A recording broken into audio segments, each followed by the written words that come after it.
Knockouts from Hell, the wildest and most brutal MMA video ever.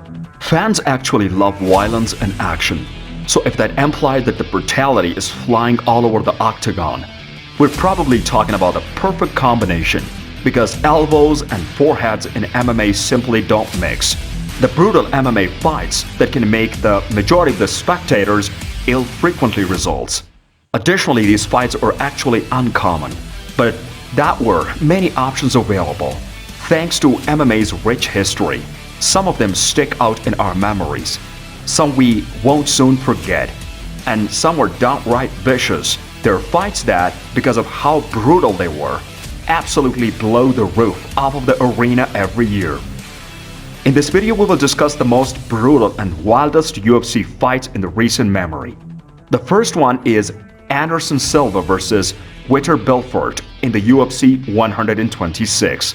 Anderson Silva front-kicked Vitor Belfort in the face on his way to winning the fight and winning the list's most recent knockout. It was a fantastic knockout that I will not be forgetting anytime soon. For that, we can all thank Steven Seagal. UFC Europe posted on Instagram as Anderson Silva dropped Vitor Belfort with an incredible front kick to the face. Let's discuss about Yoshida and Josh Koscheck. Josh Koscheck versus Yuki Yoshida was the main event of the first fight for the troops. Koscheck caught Yoshida and bounced him against the cage at around 2:15 in the first round. Yoshida was obviously out of position when Koscheck caught him with a hard right hook, which caused Yoshida to fall to the ground. If I get to win this fight, of course, I think it's gonna put me in line to be considered to fight the welterweight champion, Yoshida said. Added Koscheck, I'm trying to get back on the winning track and get my name back up there as being mentioned as the #1 contender in this weight class. Here is Rampage Jackson versus Wanderlei Silva in the UFC 92.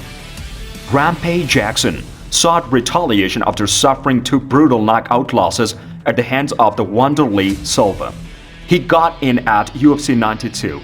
At 3:21 in the first round, he landed a vicious left hook that knocked Wanderlei to the ground. He then landed 3 punches on the ground before being removed.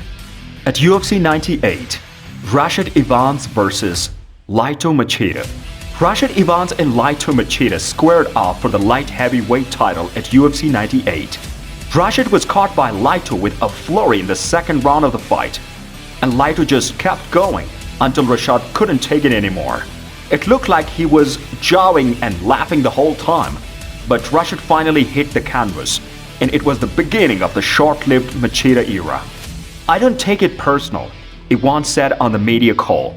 Whether they believe I can win or don't believe I can win it, I mean, it really doesn't matter because it's not the first time I've been the underdog going into a fight. And I haven't lost yet, so it really don't matter. At UFC 116, Gerald Harris versus Dave Branch. At UFC 116, Gerald Harris took on Dave Branch. Branch attempted to pull guard when Harris stood up and resisted by wrapping his arms and legs around him. Branch's head was shooed away from him, and then he was knocked to the ground. Harris won the night's knockout contest for the second time in 3 fights as Branch was instantly knocked out. Gerard tweeted, "It wasn't pretty, but I got the job done. He told me, where's the Slam King at MF? Slam me, so I did." Mirko versus Gabriel Gonzaga in the UFC 70. Due to the fact that Krokop is one of my favorite fighters, and I almost detest watching this knockout. But even so, this was a fantastic knockout. Gabriel Gonzaga and Mirko Krokop squared off in a heavyweight title eliminator at the UFC 70. Gonzaga stunned everyone at 4:51 in the first round when he threw a head kick that knocked Krokop out cold. Justin Gaethje versus Tony Ferguson. For a long time, Tony Ferguson had one of the best streaks in UFC history.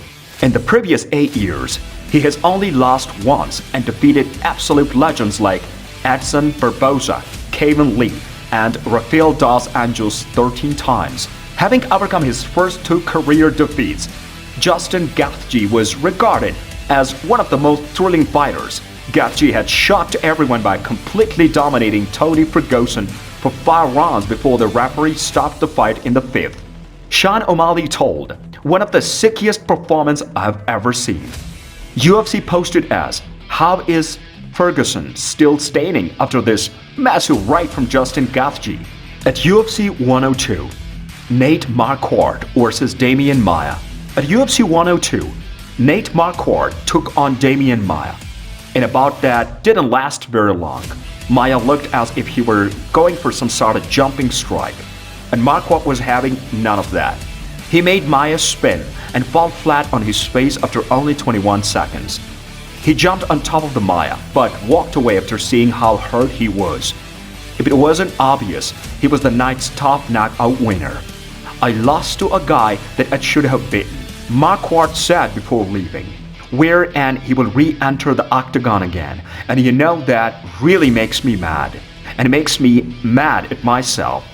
The next one is Goodridge versus Paul Herrera in the UFC 8. In one of the first UFC events, UFC 8, Goodridge and Paul Herrera squared off. Goodridge put Herrera in the crucifix slap grip position and pelted him an elbows in just 13 seconds. The brutality in this UFC video is unquestionably the highest I've ever witnessed. There isn't a video of the fight's beginning that I can find, but it's still epic. Plagued was saved from suicide thoughts said as, "I truly, honestly believe if it wasn't for the pills I'm taking, my life would have been done a long time ago." He said matter-of-factly, "I would have taken my life.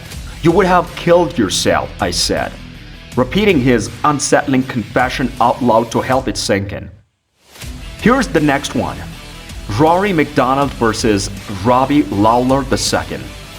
Lawler was the current welterweight champion and was gonna make his first title defense in a rematch versus MacDonald. Lawler had moved back down to the welterweight from middleweight and had a career resurgence, going 6-1 in his last 7 fights. In their first fight, Lawler was able to win with a split decision, but it was widely seen as a very close and unfinished fight. MacDonald had received his second loss at 15-1 versus the first time that he had fought Lawler, and had won his last 3 fights to earn his rematch. In a monstrous 5-round affair, Lawler would be able to break MacDonald in the last round. In a fight that MacDonald was up on the scorecards going into the 5th round. MMA History posted about just the fight as Robbie Lawler versus Rory MacDonald II was the 2015 fight of the year. And next one is here. As per ESPN, Robbie Lawler versus Rory MacDonald II was chosen the finest fight in the UFC history.